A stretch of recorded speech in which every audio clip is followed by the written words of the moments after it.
Hey, are you considering selling your home? Chances are you're wondering, should you sell now or wait until the spring? My name's Travis Anderson. I'm a realtor helping both buyers and sellers here in Minnesota and Western Wisconsin. In this video, I'm going to walk you through exactly the Minnesota market, how it behaves seasonally, and help you decide what's best for you.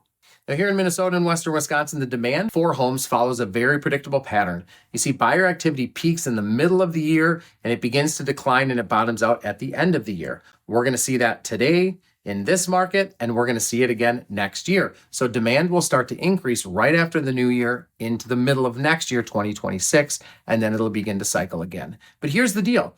Listings follow a very similar pattern, but it lags a little bit. If you were to list now, fewer homes, fewer buyers together equals a slightly slower market. But the kicker is the buyer that is looking at real estate in this market, they're generally very serious. They aren't going to be waiting till spring.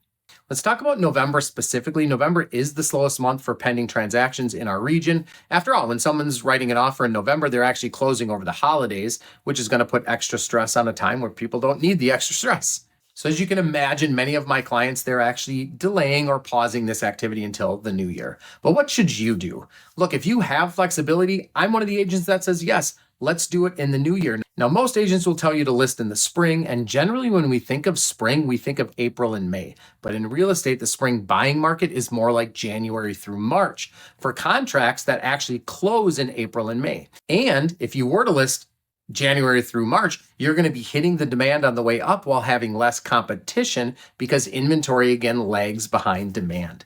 If you don't have the flexibility and you must move sooner, maybe you're relocating or building a home or something like that, or maybe you just can't wait, listing now can absolutely still work in your advantage because of that less competition. You've got motivated buyers, they're still out there, and you can avoid sort of that frenzy of the spring. Like most things, timing in and of itself is not a one size fits all. If you're wondering what's best for you and this video didn't quite help or finish answering that, do me a favor. Give me a call, shoot me a text, or hit me up in the comments section.